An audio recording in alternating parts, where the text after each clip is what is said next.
Well, here I am with another YouTube raw video. I just made um, everything's backwards. Um, I just made a personal discovery here. I've been trying to bring this message forward for quite a long time. 10 years is a long time, and I don't get heard at all. Just nothing. I got great big signs out in my yard, some of these YouTubes, and a whole bunch of my blog, and nobody believes or can understand or comprehend what it is I'm saying, what I'm claiming to be so extremely important in what I'm saying. So I'm sitting here trying to figure out how to get somewhere with this before I'm dead, which hopefully will be a long, long time, may or may not be. But I've always been known to have this voice, and you don't really hear yourself, but the few times that you do, and I even had one guy on one job I was on. He said, "Geez, we were doing phone sales. It was in town here. They were selling frame machines to these auto body shops to stretch cars back in place again. They're $10,000 machines." And I worked that for a while and tried it. And this other guy was selling. He said, "Geez, I wish I had your voice." I said, "Yeah, nice compliment, but and there is, I think, something unique in my voice." Okay, so here's what I'm getting at right now. I'm sitting here. I get nowhere with this. Zero. I can post these things till I'm blue in the face, and get 10 people a year look at them or something. I mean, it's just zero. Well, whatever the exact opposite of going viral. You hear all the time in the news and different things and different captions and different photos and little takes and movies and the YouTubes that, for whatever different reasons, take off. And then the whole goes all around the whole world sometimes, and everybody sees it. And I'm saying my message warrants that, and 10 times over, really 1,000 times over. And there's no such thing as exaggerating what it is that I'm saying. It's beyond exaggerating because it's that huge and that enormous a thing, and that important a thing to the human race and the planet Earth and our families, and all families and all people, the entire planet Earth, and every race and every tribe and every grouping. And so here I am. I get nowhere. I'm looking out at my across the way at my granddaughter over there, and her would be this baby. It's her man. He's got a red, I think it's a Dodge pickup with his boat behind it now. He must be doing some fishing, and he was able to pull it up onto the grass a little bit there and leave his boat hooked up. So she's doing all right over there. She and her baby, and I hope he turns out to be the right guy. And if everything goes well with, she's gonna have her baby here in about a month. So that's my pride in my life right there, and the rest of my kids and grandkids, and Hannah and little Tom, and I battle all them off. Gabby, and there's a new little guy, uh, Gunner they call it. And my other boy, or my son, he's got a Colton. It's a gun masculine, It's okay that women like masculine, the men don't mind it, and that's all a good thing. This is some of our natural instincts, not inferring all this exaggeration that I'm talking about from all of these stimulants that we consume and have been consuming for these many thousands of years. So here's my today's idea. I put my good shirt on. I can't get that side of my head there to get it. I wanted to get that wisp of hair there. It's all that funny. I'm thinking I don't look too bad today. You know why? I took my bath in the lake yesterday, which is just putting my swimming suit on and jumping in the lake.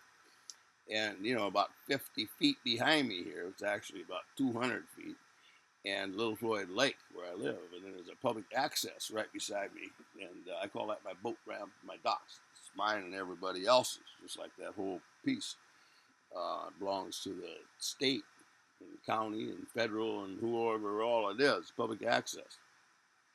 And so I go jump off the dock, where I do often. I ride down there in my little electric cart, I posted some of that, and where I was fishing the last time. And I take along my little mirror now, and my lather and shave, and I shaved up. And I decided my hair, because my hair is just this wild thing, you know. I don't shampoo a drop. And I wash, you know, like I was in the lake. I scrubbed my scalp with my hands in the lake water, and that's it. And same with my body, and I'll go underneath my arms, between my legs and toes, and get all freshened up and feel like $1,000,000.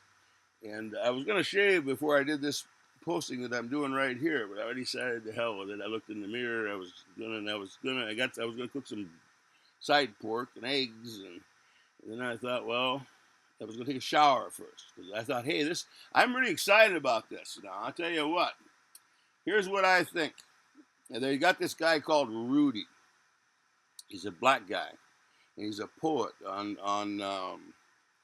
I wish I could say his last name. It's a long, drawn out, not like Valentine or something like that, but it's Rudy, and the people will know him. You can almost go to YouTube and type Rudy Poet. You're going to get this guy. His voice is similar to mine. And then he talks real, real fast sometimes. And he's really, really a poet, you know, supreme in this modern world. And you'll even occasionally catch little glimpses of him on a television commercial for Dodge or Chevy or something. I mean, this guy's big and really good and very deserving for what he's doing now. And then I follow a few YouTube bloggers, and this one little gal in Australia. She's starting to do some of his stuff. And she's an interesting little personality, but the problem with her is she's in this dopey hippie culture, marijuana, and the whole LSD thing, and psychedelic, and I think she's about 20 years old is all. And I just, you know, YouTube will show you all those things, and I click into it one time. I saw that psychedelic, and I don't see what the dope people are doing. And so I ended up following her. I even got her posted on the website here way back. She was bawling about the things that had happened to her as just this little child, you know. And those things have profound effects on us. But hey, she's caught up in this dope thing. And one minute she's going to commit suicide, and she self-harms by cutting herself. I mean, she's just got this whole nightmarish thing she's in and out of, and her parents and siblings and her friends. But Australia's got the same hippie thing we had in 1965 and 70. Same exact thing. And, you know, the communes and, you know, everybody getting high and going to make a better world. And she's all the way into that. And a devotee. And she calls herself the hobo now. But she's how I found Rudy. And then she does her kind of a Rudy thing with poetry. She's quite a talented little gal. I'll post her here one of these times, you know, and I wish and hope her well. I kind of, you can comment, you know, and I always tell her about that dope. I comment if that dope's so great, sometimes you want to kill yourself. You know, I'm trying to tell her we did that.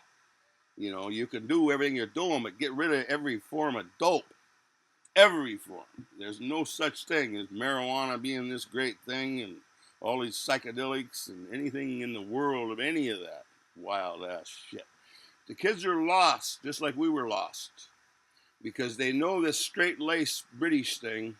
You know, everybody can't fit into that. It's just not you. To begin with, you don't have the wealth, and you're maybe not Snow White, and you weren't raised with a silver spoon, and, you know, the best colleges, and you know, get a Mercedes for your graduation present or something, and a whole variety of reasons.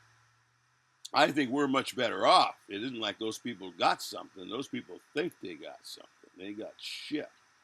You know, I've said forever, and I'll say it forever, that the poorer you are, the richer you are. And you can be sleeping under a bridge with a wife and a family. If you're not doping and drugging and alcoholing and gambling and all that shit. Now the problem, of course, with under the bridge would be fine, except you got a bunch of crazies there from all the dope and gambling and marijuana and cocaine and heroin and then distorted sexuality, so you don't get to do that. But in theory, what I'm trying to say is that the poor is not poor. The poor is rich. So if you're, let's say you're not on a bridge with a bunch of crazy people, you got a little piece of dirt somewhere, or a little apartment or a house, and but you don't really have, when you go to the grocery store, you don't just that meat counter that's for all those rich people. I was looking at steaks. They had steaks for $40 the other day. Unbelievable. And a little roast this big, for $60, and so this thing gets scattered, and that's because my train of thought jumps.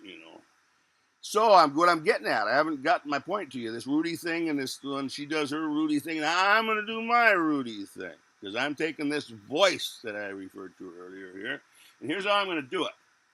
You see here, here's my computer, my other laptop. Now I'm filming on a laptop just like that. This is my laptop Air that I'm recording on right now, that I bought specifically for my YouTube stuff. It's a i7, and I got 16 gigs and 512 hard SSD hard drive, and then pretty good graphics. And for what I'm doing, it'll actually do, you could do Walt Disney movies with this. But what I'm doing in 3D or anything else.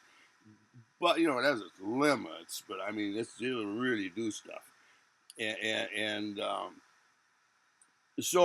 then this other one that I'm showing you the picture on, well, that's a 2009. That's a MacBook Pro from 8 years ago. It works great, and it'll do the same thing to a lesser degree. It'll take a long time to render. You got to render these things, they call it. You got to click the thing, and then it's making it so that it'll export to YouTube or Facebook or whatever you want to do with it. In my case, I go to Facebook sometimes too with mine, but YouTube is my main one.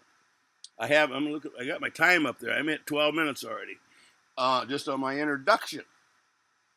But the beauty here is, because I don't, two beauties. I don't monetize, which is where you make money on these things. I don't make a penny. And there's a couple of reasons for that. I have less infringement on copyright and trademark stuff. Although it doesn't just disappear, but it's lots less. This brightness over in the corner there, I have that last night. That's from the sun over there on that one window. If I was really doing things right, I would hang a blanket over that. I did unplug the fan this time, so the fan is not blowing at us. I did have, and what I should have here right now, I'm going to try this one more time, but I got a microphone sitting right here. I was singing, I'd have my microphone. Why the hell not have it for, let's see if I can see it. Yeah, here it is. Okay, let's just get smart here. Now, if I didn't mess it up, what is on and what is off, this is my radio microphone here, and I'll do this, see? It's $100 for my blue Yeti. Okay, so this is, and I'm not going to edit out all this stuff. I'm not going to edit shit. I'm not even doing takes. I could stop this thing and put it in again. And presumably here now, this thing has switched over to this microphone. Here we are, testing, 1, 2, 3. Now I'm just going to set it right here. That's what I do when I do my guitar. And it's the little before this. So we got a 12, 13 minutes here. I was on just talking. I have a loud, penetrating voice anyway. So I think we're okay in both regards here. I hope this one I just did automatically, because these computers do all that stuff for you. And the settings had been preset. And I think if I go to sound here now, gotta find the sound. There's Bluetooth, but I don't want to go there. There's Wi-Fi, but I don't want to go there. There's my little sound button. Internal speakers. Okay, I gotta click it to Yeti. Now it's on Yeti. Testing. 1, 2, 3. At 1425, I clicked it onto Yeti. And that's the Yeti stereo microphone. Okay, and that's my baby. Okay, because sound is important, particularly when I'm getting to my poet here. Okay, so here I'll get back to my poet thing now. I showed you the laptop. Okay, so what I'm going to do is it says, I don't know if you can read that or not. I'll turn it a little bit and see if you get a, no, you can't. That's that darn bright sun from both windows here.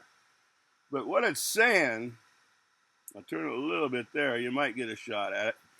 What it's saying, it's this Saturday, June 10th, 2017, and it's before I made this discovery. Now, I've been posting these every day, and I'll post them every day until I die. And then, I'm always going to have the written form here, but I am also switching over to YouTube blogging, and then I'll be posting the YouTube bloggings along with writings. And then I'm still shooting for stand-up comedy, and I'm still shooting for the guitar and some music that has some substance.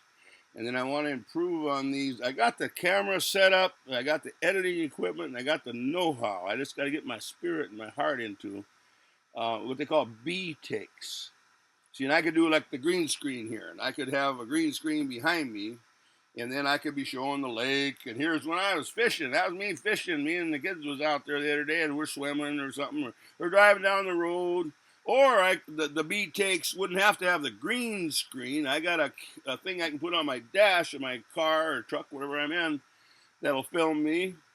And then we got multicam. See, I can set up 4 cameras or 6 if I wanted to, but 2, 3, 4, and all these different angles. That's where your editing comes in, and then try to make this thing interesting and appealing, so that people will listen to what it is that I'm saying. As I'm saying, it's vital life and death stuff. Now we're going to have some fun with it, because that's just kind of, and you need to do that in life. That's why you'll see humor come in so many different situations, because you can't just drama, depth. You are and you do, but you got to get some relief there, and not live and breathe there. And I tell a story about the Indian guy, telling how don't dwell in that on a 24/7, or you'll devour yourself, you'll destroy your life. All the bad things in this world. And I'm thinking, geez, if an Indian could say this after all that's happened to him. Now look at me, I'm part of that British thing that did all this. I'm the guy that's got everything, so easy for me to say, but for an Indian who would be on the exact opposite end of the spectrum, there have been just absolutely annihilated and destroyed. And yet these people's spirits are still there in a very good way. And this guy, he's saying, don't dwell. Now, he's not just saying forget about everything, because you can't do that. And he's saying that, but then after he gets all done saying, yeah, don't devour yourself with this stuff. But he's saying, but there is a cliff. And if you're a leader, a father, a chief, one of the older people, or people that will look up to kids, automatically look up to their mommy and daddy. So every father and mother are leaders. And he said, you'll go over this cliff, and you'll take everybody with you. So he's not just saying be stupid, that there's not hazards and dangers and things that got to be dealt with, but he's saying along with that, and you got your senses all working, and your instincts, and you're just the children's laughter, and everybody playing and eating and resting and having fun and doing things, and the sun shining, the wind blowing, and the birds chirping. But then the last thing he says is, and the cliff is close. And I was listening to this on the radio. I was living 10 miles north here in Richwood, in a little cabin. I didn't have any electricity, and then I was sitting there one night late, and I just go out and turn the car radio on a little bit, and I tuned into this guy. But that was the last thing he said. He said the cliff is close. So I was thinking, Jesus, now I got this cliff and all these, and he started out saying just the opposite of that. Well, he's saying the whole thing is what he's saying, and magnificently spoken. I wish I could have the exact. I think it was the radio guy saying what he said. I don't think I was hearing it right out of his lips. But boy, he sure said it. And I don't know how much of that I got across to you, but it's a profound statement of life, and the importance of life, and the validity of life, and children and dogs and birds and the trees and the wind and the sun and just such magnificence. And that we're so fortunate to have and to be a part of. And for man to be destroying these things. So I kind of got to add to that now and saying, I'm thinking what he's talking about, not going over the cliff. Yeah, don't let things happen to you to get there. But he's also talking as a chief and a leader and for his people. You know, the people that would fall over with him. Now let's go the other direction with that and see if we can get us somewhere here where we can, endure and then make whatever changes we can when we see it right in front of us. And I see this plainly right in front of me. So this one post today, as I was writing this, I was thinking, when I got to the very end, it's a big long post. I'm going to read it to you in just a minute here. I just abruptly put a word. Let me see what the word is. Shouldn't tell you. I won't give you the punchline at the end. I'll wait until I get there. And then I'll explain it when I get there, how it comes. But I've been writing in these one sentence forums for quite a bit. Occasionally I'll get a little bit of a paragraph there. But part of my theory is, and part of it's by accident and part of it's deliberate, it used to be the English was what we're all speaking here right now, and I don't know how this applies to all the rest of the languages, the Chinese, but I'm sure it has some place. We were limited in space, parchment scrolls made out of bark or something, and rocks or whatever it is. Well, you gotta limit everything, and that's where all the punctuations and the pauses. And yet you're trying to get the spoken word and the printed word that gets spoken again, either aloud or in your head as you're reading silently, whatever you happen to be doing, or way you like, or somebody reading it to you, or watching it live like we are here. But at any rate, limited. Just like filming had its limitation. There's no limitation. I could go for 8 hours here. So therefore, we don't need to streamline everything and mash it into 30, 40 seconds, or when we're reading, get this whole thing on this page to the next page, So that's part of the writing style. And of course, I'm an amateur. Mark Twain, he was raised from, I don't know, 9 or 10 or 12 in a printing shop, newspaper, and set type. So he's setting type in all these commas and periods and phrases, and he's seeing the descriptiveness in the writings. He just became a master, and a master in the speaking. And here's a guy, he held on to the humor when he was able, and this is quite a remarkable thing. So mine, and I'm never a lover of poetry per se at all. I read quite a bit and liked that. And poetry, I always thought, it can be okay. And to me, poetry is like rhymes. It has a ringity ring to it in rhyme. And speaking can have some of that, and writing can have some of that, other than poems. But so trying to, and there are some in the printed form, Longfellow and all them zillions of poets out there. And I do okay with it, but it never really impressed me. Just like Shakespeare and all that plastic things, they never really did anything for me. They're speaking in a funny language, and they're saying things a funny way, and they're saying one thing and it means another. And I mean, it's okay for those who really like that or something. But so I don't do much of that. But this one I'm doing, there isn't that much abstract. Now, Rudy does a fair amount of abstract, but he does a lot of reality too. And so mine, in these sentences that I do, and it's a different type of reading, and I don't use commas. Never use commas. I use and. You're not supposed to use and. It's supposed to not. See, that's part of that whole thing, And then we're taught to pause with that notch. See?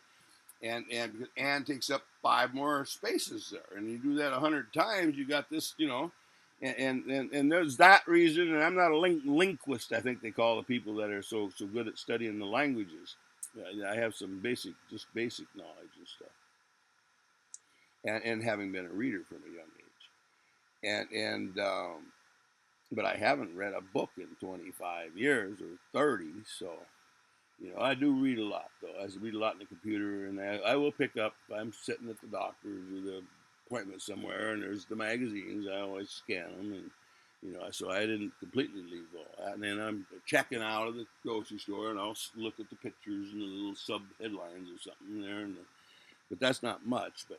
But I stay current, and I stay current in all the news programs and the current events and everything that's happening with the television. I don't listen to the radio ever, except after when I used to be in the trucks. I'd listen to Rush Limbaugh or something, and I'd put on a news program, and that Minnesota guy, Lake Wabigon, can't say his name right now, on Sundays was always an interesting day and exciting moment to find him while you're going down the road. And if you were in a zone between that, you could not lose him halfway through.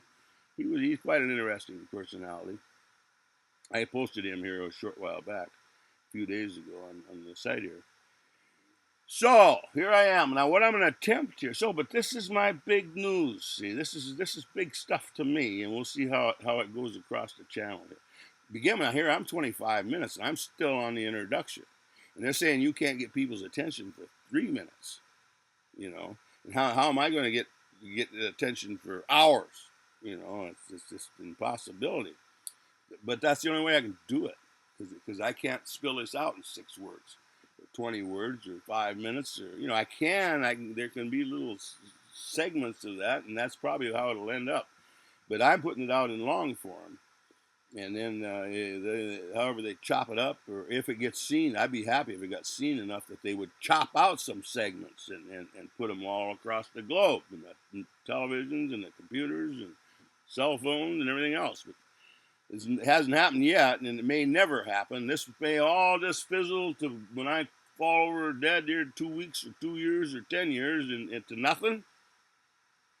That can happen. But I've been a salesman since I was 8 years old. My mom was making these candles and Christmas swags for 4-H and Cub Scouts and stuff. And so I go knock on people's door. Would you like to buy a raffle ticket? We got for grade school, raising money for whatever it is. And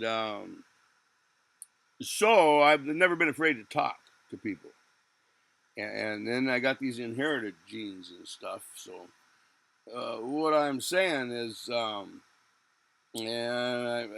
got this discovery, the discovery. See, I'm assuming everybody knows. See, I'm here for 25 minutes now. Everybody knows I'm doing this thing about stimulants, caffeine, and alcohol, and nicotine, and hybrid wheat, and honey, and juice, and all those stimulants causing the adrenaline effects on the human race for thousands of years. And that's what made the Roman Empire, and that's what made the British Empire, and the Aztecs, and the Greek, and Egyptians, and kings, and rulers, all that adrenaline in their bloodstreams, and warring, murderous armies, killing women and children, baby. That's not human. That's insanity. And the British are totally stark, raving mad. And that's who we're all emulating today, all these thousands of years. It's just the most unbelievable thing. So, I can't get none of that heard, though, and nobody believes, the man's saying bread is a deadly poison, and that apple a day is deadly poison, and cow's milk is deadly poison. Stimulant drugs, along with the caffeine and the alcohol and the nicotine and doctors' prescriptions and speed and meth and amphetamines and cocaine and Adderall, and this whole array of stimulants. All these last 3-4 wars have been fought on amphetamines, and this one right now, this ISIS and Boko Haram has got amphetamines all the way through it, actual amphetamine pills, and however the different forms they have of that. And along with the caffeine and the alcohol and the nicotine. Bin Laden, they got Mountain Dew, here's caffeine and corn syrup and whatever they're doing. And marijuana is another big turd in the middle of this thing. And then the way the people's beliefs are so warped and distorted, they don't know where to go. You're supposed to be good and kind to everybody. But you're being kind to people that hate you. Well, and they legitimately hate you because your people took over their people and their tribes and their nations, and Yeah, but yeah, you're supposed, and then people that are sexually screwed up, you're supposed to just be there, just okay, no effects. So therefore, they just uncles and aunties and your children and leading them down queer, which is just another level of crazy. We're all crazy, but this homosexual crazy, gay, and these distorted perversions that mix in there, and the pornography and the whole sickness, men sucking each other's dicks and getting married, and that's supposed to just be at the party and all the friends are just as normal and natural, and so here comes our little kids up. Now, this is that cliff that Indian was talking about. You buy into that shit, you're going over the cliff. You're taking your children and your family with you over that cliff. I went over that cliff, and I took my family with me. And you're looking at total destruction here. And what I'm saying to you, don't do that. Don't do that. Don't buy into this shit. None of it. So now here I am. I'm going to try to do today's, and this is my big awakening here this morning as I was doing all this. Just making this typical day's entry on my blog, my written blog. I said, that's like a poem. And I've been saying that to myself for quite a while, saying, this is almost like a poem, this stuff I'm doing. And this Rudy, I wish I could say his last name. I would say Valentine. And this great voice of his, and that just makes you stop and listen and think. And of course, he's got a message. That's part of the deal there, too, And so it isn't just poetry for poetry's sake. This guy's punching on some real serious stuff. Okay, so I'm going to take and I'm going to read. I said, how can I do this? How can I film this? Because I can't have that up and film. Now, actually, I could if I knew how to do it on the one computer. But I said, hey, no problem. I got two computers. So I'm going to set this in my lap like a book.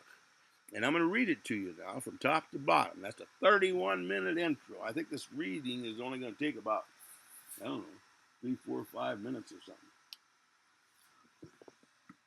Now, I realized just now that my air machine that I sleep with, I have sleep apnea, has been on all this time. I turned off the big fan that would typically be blowing on me. It's 72, 74 degrees at night here right now. It's at 90s and pushing 100 degrees. We got a little bit of a heat wave coming through, which is great. You got the lake to swim and cool, and I got fans to cool me. But here I had that pissing thing on. So now, and here I got this baby going. And I'm always, on pins and needles until this thing comes up that we got good volume, because believe it or not, this is a very serious effort that I'm doing right here. So as laughable as it will be to so many, you can just laugh your ass off. Just roll on the floor. Laugh, laugh, laugh. But it's 100% serious. Now I got to figure out how to scroll this. Here I am. Okay, and then this stupid thing jumped up. That got one of them Mac viruses got on my computer the other day, and they're just every 40 minutes they pop up a new window, and some more of their con game, them dirty bastards, them Mac malware.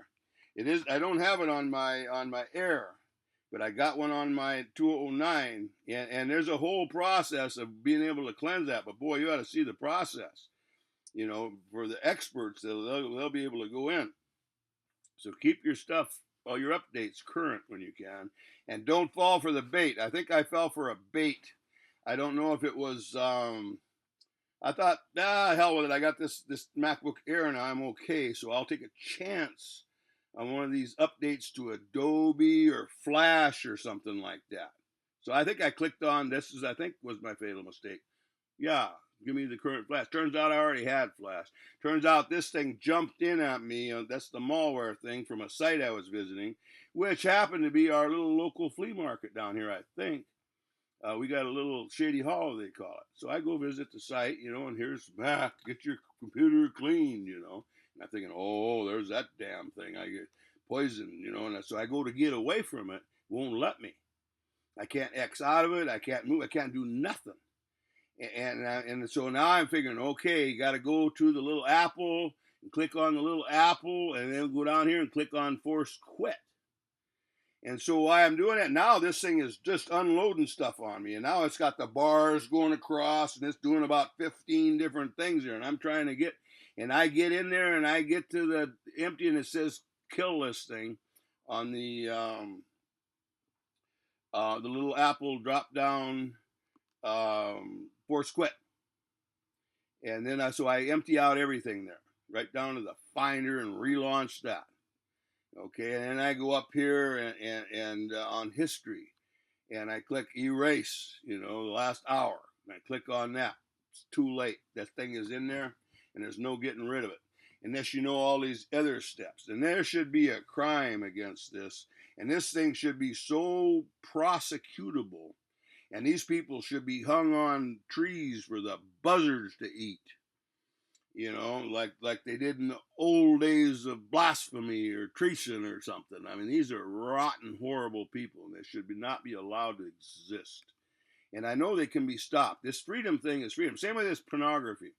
Your 9-year-old can clickety click, and it's just unbelievable. I mean, I can't even describe the pornography, and this is global. And so here we are, we're just going along, all these great people, and everybody in the planet Earth should admire us and all of our freedom and democracy and the great Christian, and we're so corrupt with pornography that and the children in the world just being deadly poisoned, and we're doing along like nothing is happening. And one of the reasons they use, one of their excuses, there was a big thing many years ago on whether it was VCR was going to be the new wave of technology for recording and filming and music and news and movies and videos and everything you can think of, or this other, I don't know, it wasn't ABT or something, it was this other format kind of a thing, and which one made it. And the VCR did, and they claimed it was because they accepted pornography. So therefore, that was why. Now that is the sickest son of a bitchin' thing that this earth ever swallowed. This is the dirtiest, rottenest pill. And so now when Google and all them, and the search engines and everybody, if they were to wipe this out like they could have and should have, they were afraid that these other search engines that would allow that, let's say the big fight between Bing and Google, for instance, and Yahoo and AOL and so they all got on board, and this thing came through and into being, and it's just an absolute travesty. So of all the travesties in this world, and Donald Trump travesty and all this stuff that's going on that's so vital to our lives with our 7.5 billion people, everyone was high on caffeine and alcohol and nicotine and all the rest of this stimulants. So here it is. This is the Bunnell Farm Traditional Diet to Save Your Children and Grandchildren's Lives Diet. Home of the revolutionary, all-you-can-eat, high-fat, low-carb diet. Dr. J. Wortman's Native American, the only true life-saving diet that exists today. There isn't any other way except low-carb. Sugar is poison. Carbs are selectively bred poison. Simple as that. Additionally, if you're smoking cigarettes or using tobacco or alcohol or caffeine in any form or at any time, or if you're using any other drug, this thing will not work for you. The Bunnell Farm is 100% drug-free. That's why it works. Okay, this is my posting, and I'll show this again. This is just my typical thing here, where you always see Einstein on the one side and that gal with the guitar and the milk lips on the other. And the heading I just read to you there, and then today's posting for Saturday, June 10th, 2017. Before I ever made this discovery, that's the heading on that, I knew from a young age on that God beliefs were not real. The beliefs were real, but there were no gods or devils. Things were right and wrong, but it had nothing to do with gods or devils or Bibles. I was maybe 10 years old.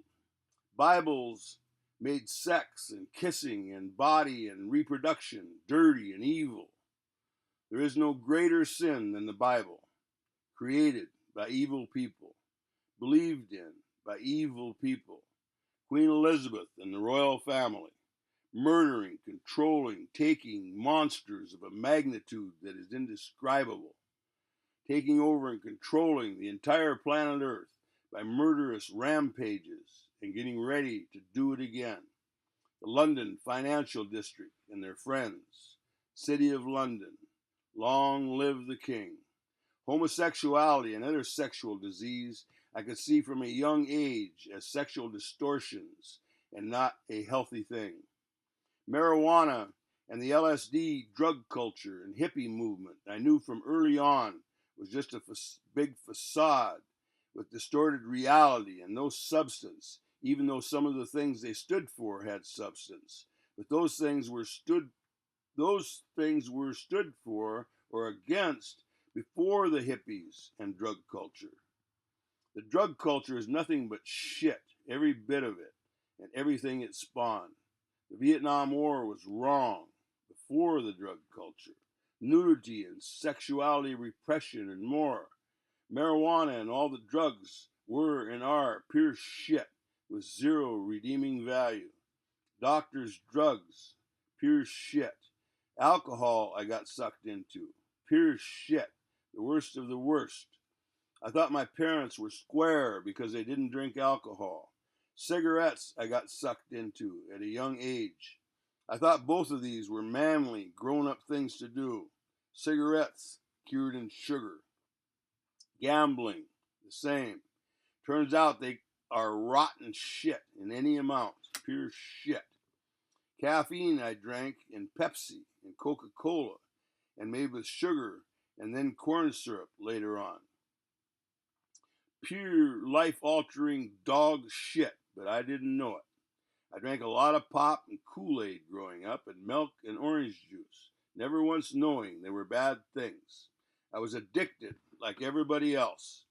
I liked all juices and all pop and all cigarette and all alcohol, and I gambled a lot. They destroyed my life.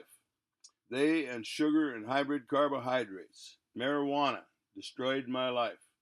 I have been clean of these things for 20 years, but they destroyed me and my family. My kids don't forgive me. They say other people didn't let themselves and their families be destroyed because of these things. That is true. I was too adventurous and inquisitive and gullible and naive and stupid and dumb and misled. Now that I have made this discovery, I can see how blindly and greedily the marketers and dealers had lured me in. Bars and alcohol and cigarettes and gambling, the lights of the casino. They will lure you in and play with you for a while. Then they will leave you with nothing but pain and loss and suffering for you and yours. Then they dumped casinos on the Indian reservations by the hundreds. Ronald Reagan in the name of employment and prosperity. Republicans and Christians and abortions. All Republicans. Abortions are Republican. Before abortions, they sterilized women of color and poor people. Now they abort and kill millions of babies every year and blame it on the left Democrats and commie activists. Baby killers, they call us. The epitome of evil, like Donald Trump and his family. Republican Christians. They do the whole thing and blame the evil socialists and Marxists, communists, and atheists. They, godly and saintly, murderers. And that's the end. Murderers. And the poetries that I've read in my life, quite often, they'll just stop like that. I thought, gee whiz, and that's when I thought this is like a poem, kind of. And I resisted stopping and commenting on and expanding on a lot of those, and I think maybe I should have did some of that. And I'll tell you what else Rudy's doing, and this little gal that's doing it too. Can't remember her name now. How senseless death or something. And then she says it twice. How senseless death. How senseless death. And they have music soft in the background. And so it's like a symphony playing back there or something while you're speaking is supposedly poetic. Now they're doing poetic and theirs is working. So mine here, and I was thinking of that as I was doing this, I don't know if it's called deadpan or not, but I did it with no background. But if I eventually expect to get some people to come on board with this and help me with this filming and editing and background and cameras and stuff. And I'm this star with my discovery, and I'm doing comedy, and I'm doing stand up, and I'm coming with all this wisdom and poetry, and I'm filming and showing you in living color, and speaking to today's events and current events, and how they're affecting our lives. We are in very critical times. That and I hate being the doomsayer apocalypse guy, but we just jumped to 7.5 billion people, and we just jumped in my lifetime. They fired that first bomb about 2 months before I was born in Hiroshima and Nagasaki, the atom bomb. Now these nuclear bombs. And so this whole weaponry and missile system, we hadn't been to the moon by a long shot. We didn't get to the moon until 1960 with these rockets. So these missiles have only been here the last 40, 50 years, and they've become refined. And they bounced that one up Gaddafi's steps and blew up his castle.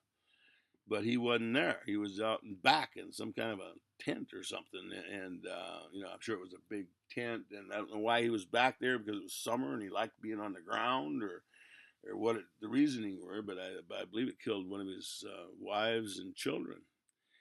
But they bounced that missile in there and that bomb. See, and they can sit and they could read a dime. I could read, there's little numbers there and what the strength of my glasses are, 20, 10, or no, 250 or 300 or whatever it is.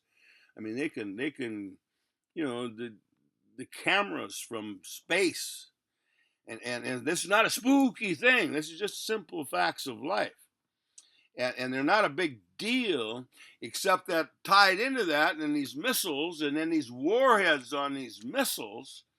So they're thinking they can surgically remove, the ISIS compounds and poison factories and nuclear weapons capabilities and all those things with these guns and bombs. Well, they were shooting cannons when we first came to the Americas here. They had these ships. And before they would land and put their soldiers out there with their horses and guns and swords and killing everybody, they would bombard and just blast the hell out of them with these cannons, And I think these cannons with the wick coming out of it and the little fuse lit, I think, they shoot the cannonballs. That's just the blast. It hits, boom, and then this thing hits.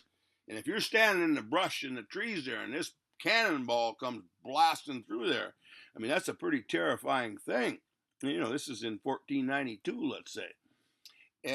But I think they could light that thing and fill it full of gunpowder, and the same gunpowder was shooting it, and light it, because they got so good at it, thousands of years in development there, and they could shoot it, and then when it hit where it was going, it would blow up, and then the shrapnel would be, I think they did that, I'm pretty sure. That's why you always see the picture of the little stem coming out and the fuse lit on them kind of bomb things. And I think the cannonballs did that. But at any rate, we go from these cannonballs and these swords and coming in by horseback and these wind ships out in the sea there to where we're at today. And the majority of that's this last 125 years. You could say 150, you can go back 300, you can do whatever you want. You can just take this last 60, 70 years. And this population thing is just absolutely astronomical. And that thing happened in my lifetime. It doubled in my lifetime. I think it might have tripled. No, it doubled, though, for sure. And it tripled back to my dad's lifetime or something, or my grandpa. And the numbers are so great. And this billion cars and this million air flights a day. And then the heating and the cooking and the manufacturing and the chainsaws and the lawnmowers and the effects on the atmosphere, and these wealthy people, right straight out of London, England, and the Jews got their spot in there, and when they came out of bondage and stuff and wrote the Bible and decided they were going to never, I think they were slaves for like 300-400 years, and they weren't going to be slaves anymore, and so they're pulling it together for their people, and that's a great and it's a wonderful thing.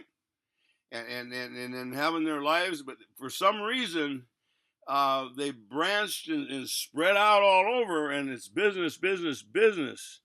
And they were able to see the power in trade and investments and banking and royalties and so they come up amongst this whole thing all these hundreds of years and in particular um, the last 150 years, and they're big in this financial sector.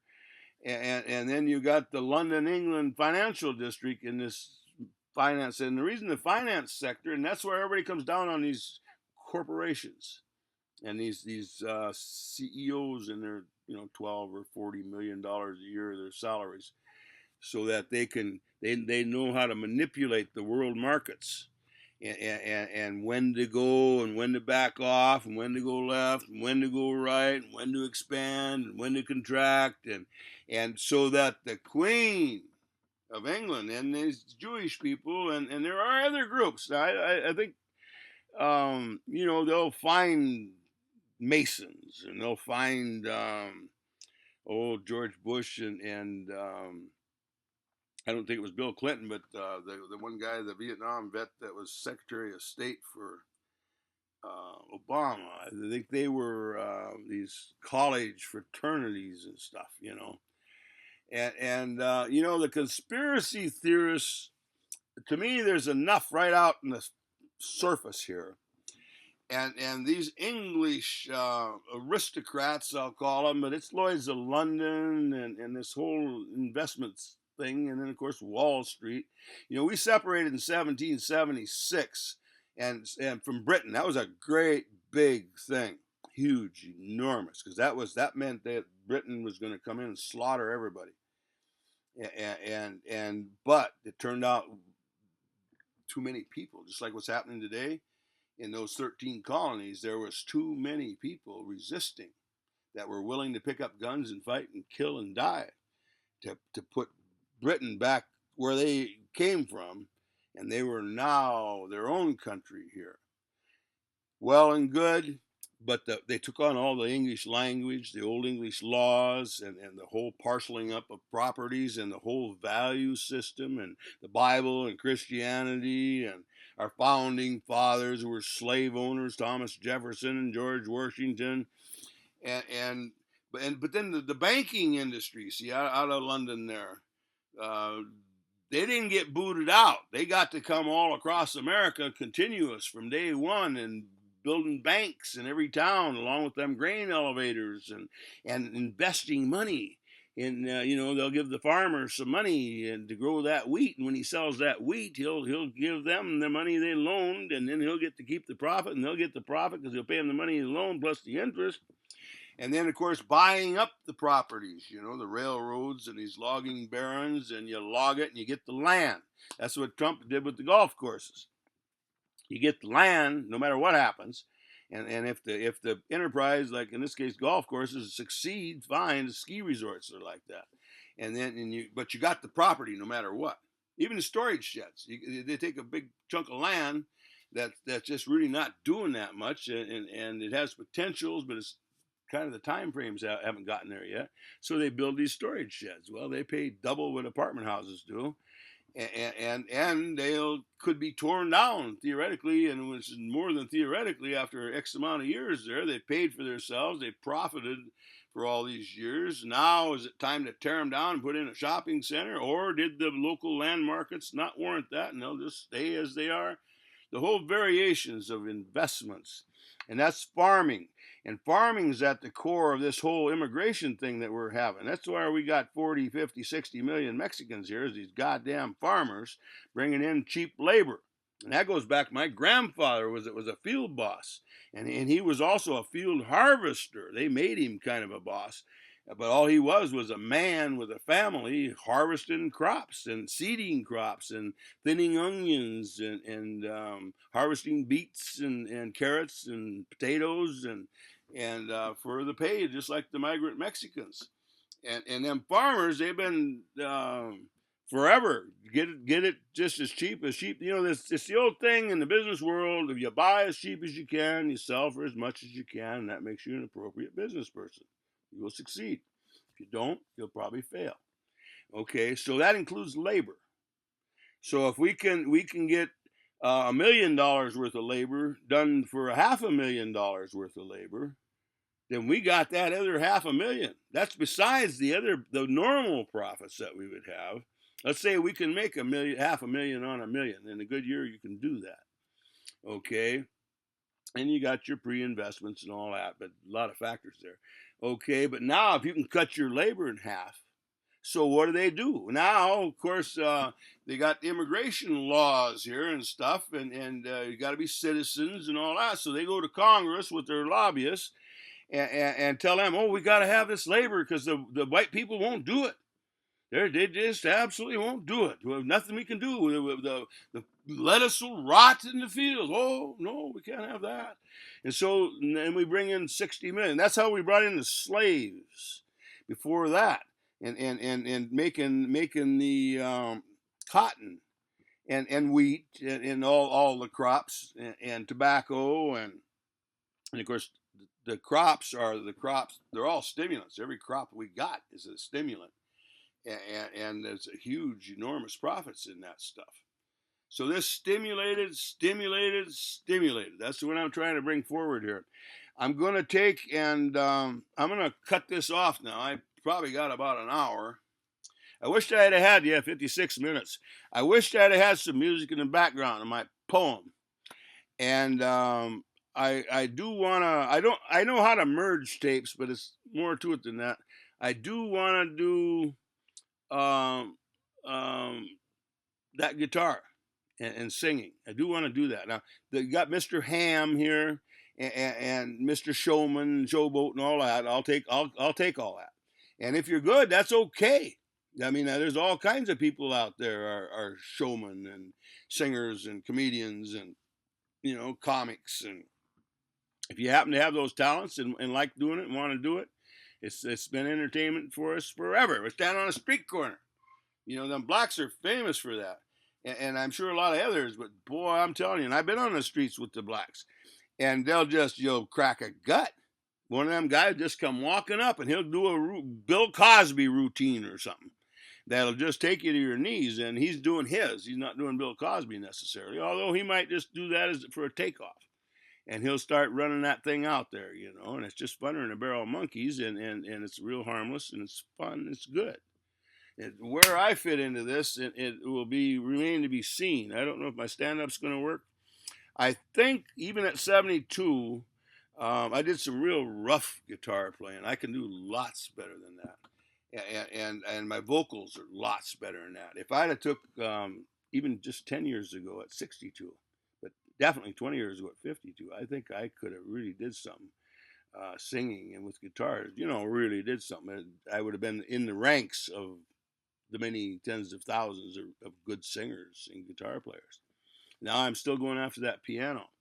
So if my health doesn't fail me here, I'm going to keep expanding on this and keep posting and keep talking and keep saying. I actually had 2 people yesterday treat me like I was a human being that had a brain in my head. Matter of fact, they kind of tuned right into me like I was a likable, decent person. I thought, gee, that was pretty nice. And I won't say who they are. I don't want to draw attention to them, although it wouldn't hurt, but I won't do that. But what I'm getting at is I need to be seen instead of this moron, fool, eccentric nutcase out there, however many ways of saying it. I need to be seen for the reality that I'm bringing forward here, and the importance of this reality. This is and how I came, and that's why I always say and they think, boy, talk about an ego. When I say my Nobel Prize winning discovery, not just one of them, but several of them. This thing deserves every Nobel Prize they got. And if it has to be posthumously, it deserves that. And that is said in actuality, but it's also the main reason I keep saying it over and over again. Do you realize how serious I am about this thing? Now I know schizophrenia, and I know paranoia, and I know hallucinations. And I can think of one person I knew was having hallucinations one time, and they could hear people in the ductwork of the furnace there was in a trailer house that they hit, and we come over and they got ropes on all the doors and cupboards, so if anybody breaks in, it's paranoia, and this person will swear that and how come you can't hear them? They just plainly hear these voices talking and stuff, or a helicopter just landed out there, and can you see that? And there's something wrong with you because you can't see that because this is reality they're talking. So I'm telling you, this ain't no fruitcake, nutcake, schizophrenic, paranoid guy here in any sense of the word. I try to see if there could be that the caffeine's not doing this, or the sugar's not doing this, or the alcohol and the whole array. Wheat, milk, juice, and honey, and I think, yeah, okay, let's say it didn't. Then what did? See, that's the whole trick here. What did?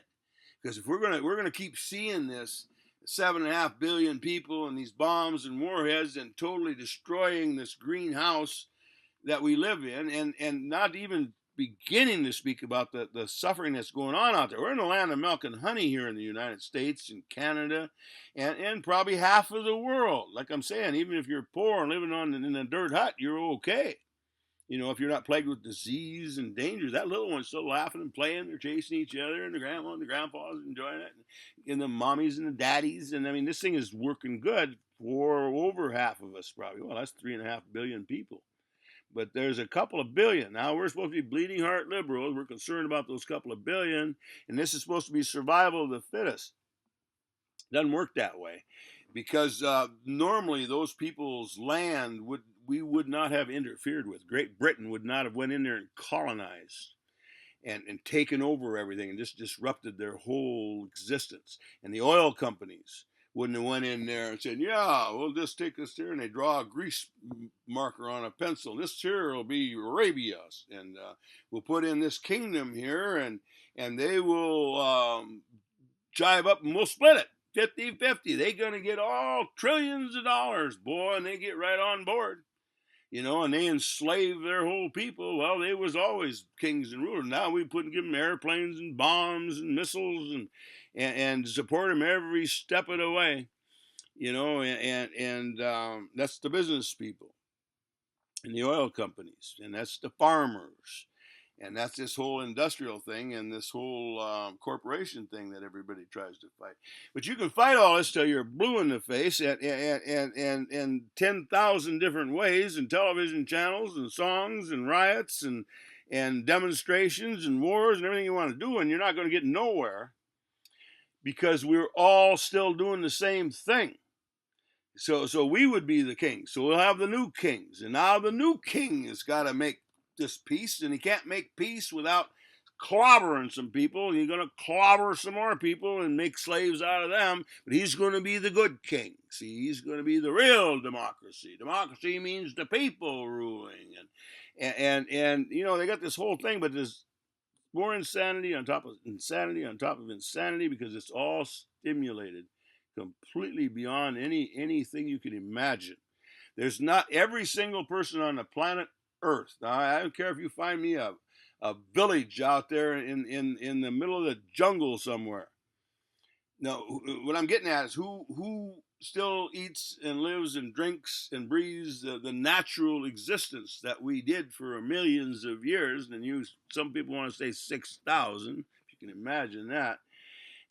So for millions of years, a pristine planet Earth, you get poisoned when a volcano erupts or something in the area for a while, and a forest fire come through and wipe out states the size of Montana or something.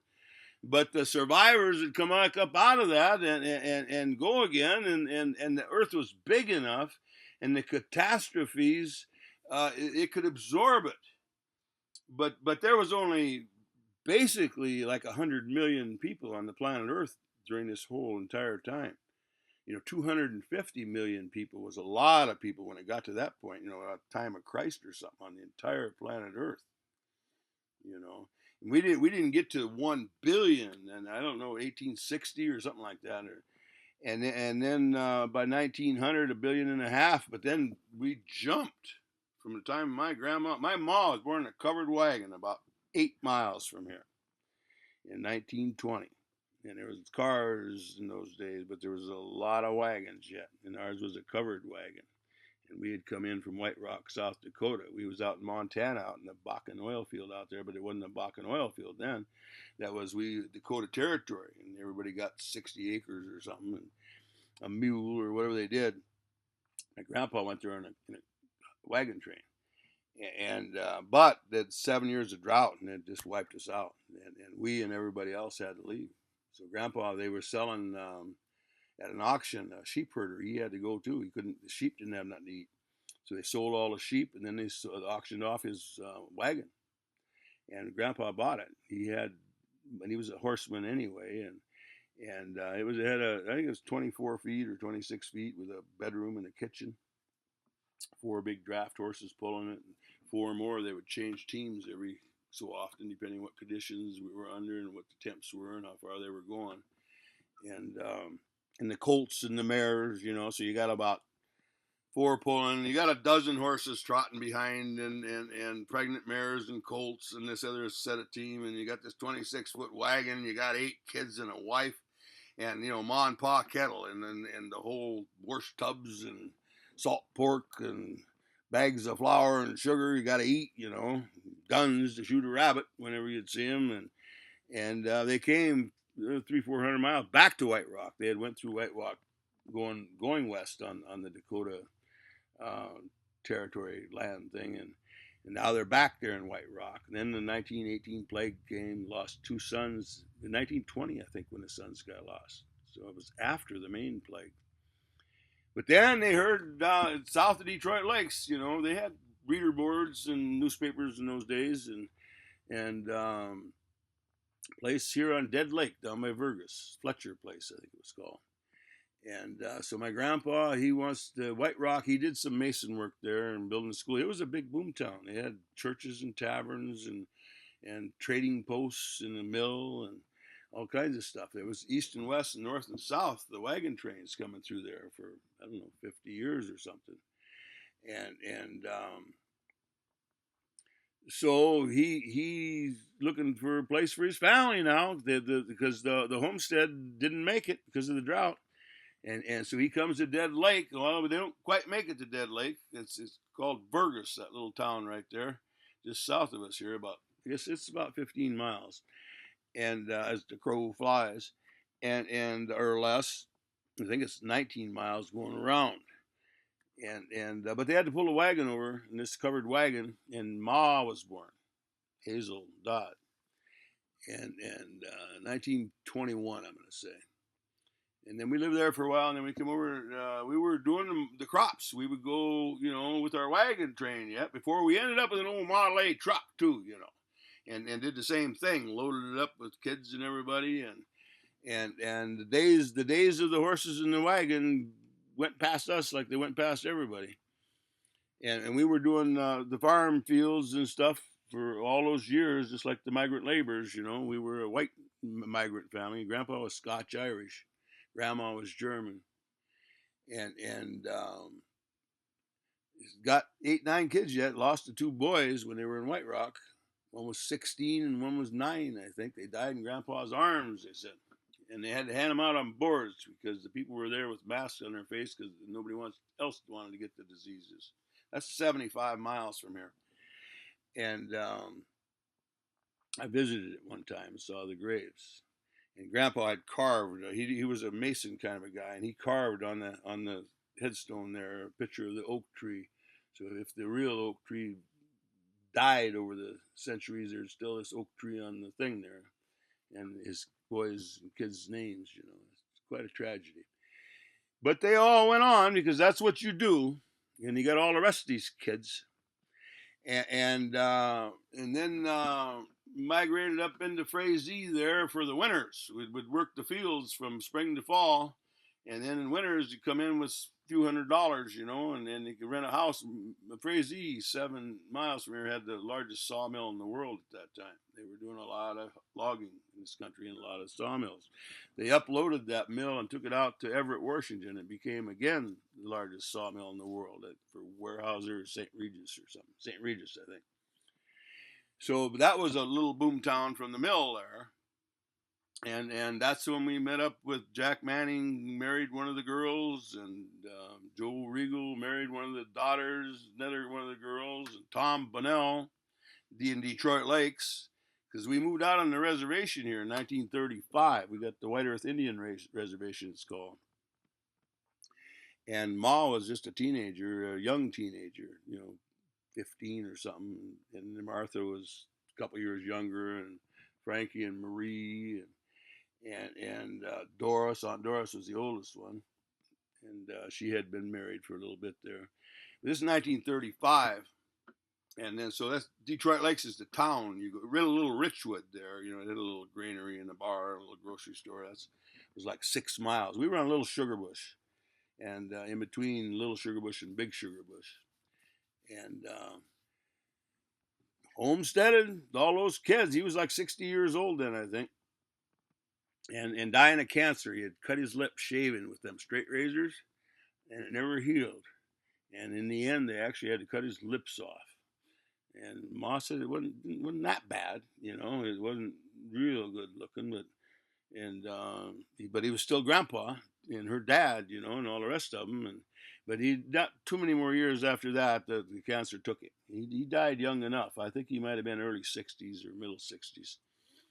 And so Ma, she was in town working at different places, cleaning houses, and one of her sisters was working at the Greystone, one of the restaurants, and her brother Ross, Uncle Ross, brought home Tom, my dad, and he came out home there and to the home place, which is an old shack, no water, no electricity, and had a couple of horses yet, and for plowing and pulling logs.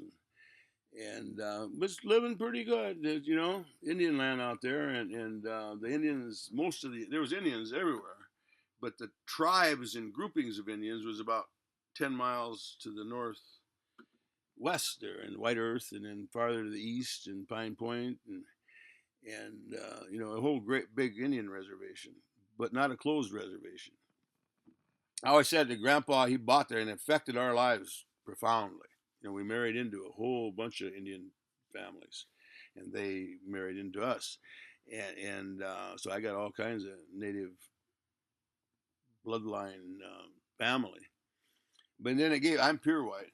It gave the American Indian and the American Indian movement and the whole history. I better able to focus on like what happened to the kingdoms coming over here and taking over. They put it up like we're these nice pilgrims, building these wonderful colonies and the westward ho and the wagon trains, and they don't tell you we're just slaughtered and murdered every Indian in sight and chased them down by just annihilated, the whole continent, and then Mexico and up into Canada, and all the way to Alaska and all the way to the tip of South America, till everything was under this white king's control, the conquistadors and the British are coming, and here we are today, these murderers, and they had taken over the European and conquistadors and this whole European thing, the whole planet Earth. There was only so far up into Russia they could get. There was only so far up into China, because these are vast territories. And you'd have one man for every 50 miles or something. That wasn't going to work. They might have did it with one Lone Ranger in Texas or something, but that's because that Lone Ranger had that cavalry behind him, and the cavalry could get there. When they're up trying to get into Russia and Asia and up into China and stuff, they can't get a cavalry there quick enough, so they had to back off. But they were able to, like in India, took over the whole continent of India, or the whole land base, and then the whole United States, Australia, and North and South America, and just English, just planting that flag, just like they did when we got to the moon, planting that flag. This is ours, and these people don't mean shit. If they integrate and to the favor of their pocketbooks and making money and gold and wealth and power, the fine is not just kill them all, man, women, and child and babies, just annihilate them. That's what they did. A whole lot of just a massive, unbelievable. They killed all the beavers and killed all the buffaloes and shot 1 billion passenger pigeons out of the sky. and put them plows in the ground and that wheat and sugar beets and making more carbohydrates and sugars. And they had got tobacco when they came to the Americas here, and they already had the coffee and the tea and the alcohol, which has made them these ruthless monsters in the first place, and every kingdom before them. So that's a wrap. I'm going to push the button here that turns this thing off, and I'm going to post it to YouTube. And thank you, and have a great day. And I'll wish and hope the best for you and everybody, including me. Thank you.